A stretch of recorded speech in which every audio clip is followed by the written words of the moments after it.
Gaano po ba katagal bago maging bungo ang isang patay?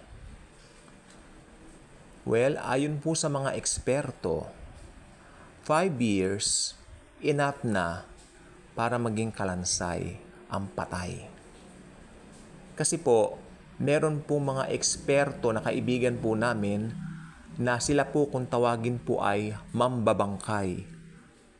Ang ibig pong sabihin ng mambabangkay, nung una po natawa kami, pero nung amin pong naalaman, yung kanila pong trabaho na napakarangal. Pagkatapos po nung kanilang trabaho sa amin, pinakain po namin sila sa mang-inasal. At kami ng mga kasama ko, nakita namin sila, despite na nakita nila yung mga patay, yung mga buto po ng lolo ko yung pinakuha namin eh. Doon po sa mang-inasal, ganado pa rin silang kumain. They still have their appetite with them to eat.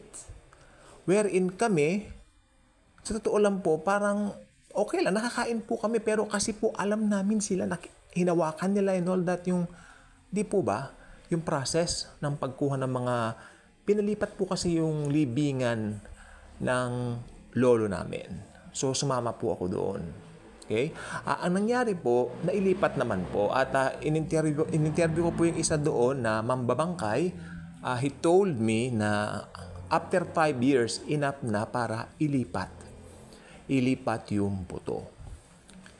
Ang hirap po kasi ang mahirap po dito, winasak po yung nicho. Matagal din pala. Akala ko para mawawasakin, nilipat. Hindi po. It took them almost an hour, almost isang oras bago mailagay yung process, no? Or should I say, maisa proseso ang lahat. Nilagay lang po sa sako yung mga buto ng lolo ko. Nakita ko, nandun po yung buhok niya. Tapos yung bungo niya, naghiwalay na po yung jaw, yung panga. Parang dinikit na lang, parang binatong. Nakita ko. Hindi po ako takot sa bungo. Hindi po ako takot humawak ng mga ganyan kasi po medical courses po yung kinuha ko po dati. Hindi ko po sinasabi nag-doktor ako pero related po sa medical yung course ko dati, no? Radtech po kasi Radtech. So pinag-aaralan namin ng mga patay, mga buto. Kaya malakas ang loob kong sumama during that time. So ayon po kay Manong na mambabangkay, no? Sabi niya after 5 years, enough time na kung magpapalipat daw kayo ng mga relatives nyo na kailangan yung ipapatong, halimbawa, nauna mo na yung asawa, then after a year, sumunod itong babae and all that, pwedeng ipatong doon or aayusin yung nicho. Pero sa kaso po ng aming lolo na matagal na pong deceased, matagal na pong namayapa, ito po ay inilipat po ng place. Requested nung taga-Amerika kasi. So, ganun po ang nangyari. At makikita po ninyo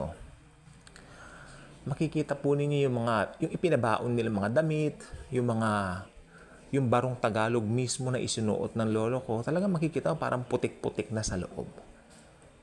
Then, pumasok po itong sa isipan ko. Ito lang palang kauuwian ng lahat. Ano po? It's so sad kung wala ka sa Panginoong Hesukristo. Hanggang dyan lang. Tapos ang kaluluwa mo, pupunta sa Hades, you will wait there until, dumating yung paghuhukom na tinatawag na white throne judgment. Then right after that, ito na po yung pagtapon sa kanila sa Gehenna. Hindi po Hades yun, Gehenna, lake of fire. So, totoo po na lahat ng tao mamamatay. Lahat ng tao magiging kalansay, magiging balangkas, kanila yung bungo. Pero, pag na kay Jesus ka, ang buhay mo, buhay na walang hanggan. Kasi yung mga bungo na yan, kahit saan man inilibing yan, muli ang mabubuhay, magkakaroon yan ng laman para salubungin ng Panginoong Hesukristo sa ere, sa araw ng rapture. Okay? So, ayan po ang gusto ko pong sabihin po sa inyo ngayon. So, wala po yan sa dami ng achievements mo sa mundo. Wala yan doon sa dami ng narating mo sa mundo. Maski nabili mo ang pinakamahal na gadget, pinakamahal na kotse, meron kang malamansyon o malapalasyong tahanan.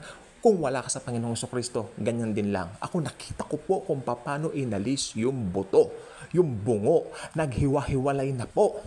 Hiwa-hiwalay. hiwa-hiwala yung mga joints, yung clavicle. I know what I'm talking about here, no? Alam ko yung mga parts ng katawan ng tao. Yung orbit sa mata, di ba yung mga suture sa ulo, nakitang-kita ko po, hinawakan ko eh. Kasi sabi ko, no, it's just fine with me.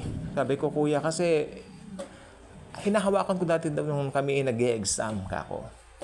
So it's a sad reality. At the same time, it's a sad realization.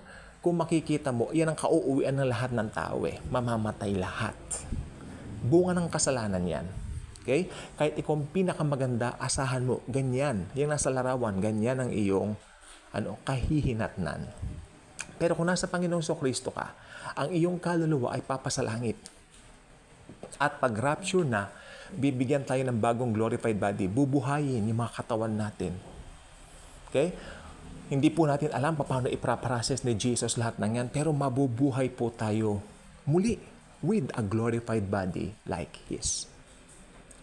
So, bakit kailangan natin pag-usapan ng mga ganyan? Many people kasi ngayon nagbo-boast doon sa kanilang narating, na-achieve dito sa lupa, to the point na ito pong kinasasama ng loob ko, to the point na kung nag-share na kami ng good news, kami pa ang katawa-tawa.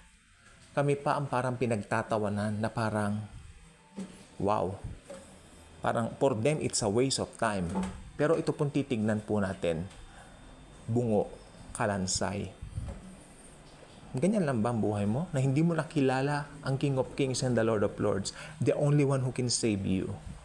The only one who can give you eternal life. That's the Lord Jesus Christ Himself.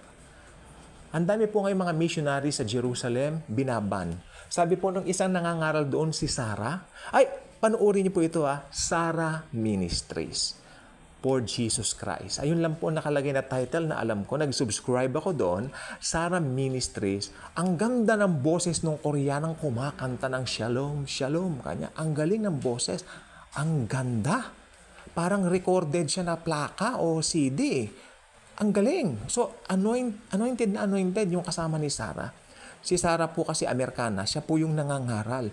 Alam po ba ninyo, sabi ni Sarah, we just came here to share our faith. We don't do anything wrong, and yet you are calling a police to arrest us. Kasi ang mga number one haters ni Jesus sa buong mundo, ang mga Hudyo. Hanggang ngayon, galit sila kay Jesus. Pinakagalit na bansa kay Jesus ang mga Hudyo. Kitang-kita ko po yan dun sa vlog. Again panoorin nyo. Sarah Ministries for Jesus Christ. Ito nakakailang episode na ako. Ang ganda. Ang ganda ng boses ng Koreana. Shalom, shalom. Ang ganda. You know what? Very anointed. Pero lahat ng pupuntahan nila ng mga Jewish quarters, itinataboy po sila. Ang worst nito, yung mga batang maliliit na mga Hudyong mga bata, iba pong mga ugali. Parang wow. Makikita na lang po ninyo. That's why let YouTube speaks for what I'm saying here. Mapapatunayan po ninyo kung gaano kagalit sila sa Panginoong Hesukristo, kung gaano sila kagalit doon sa mga nangangaral ng salita ng Panginoong Hesukristo katulad po nating mga Kristiyano. Pero sabi naman ng Panginoong Hesukristo, kung kayo ay pine-persecute, hindi kayo ang pine-persecute, kundi ako. Amen? So bahala na po si Jesus Christ sa kanila. Pero ito pong sasabihin ko, hindi lang po sa Israel yan. Maski sa Pilipinas po, maski sa Amerika, maski sa ibang parts ng mundo, maraming mga unbelievers na pinagtatawanan ng mga Kristiyano.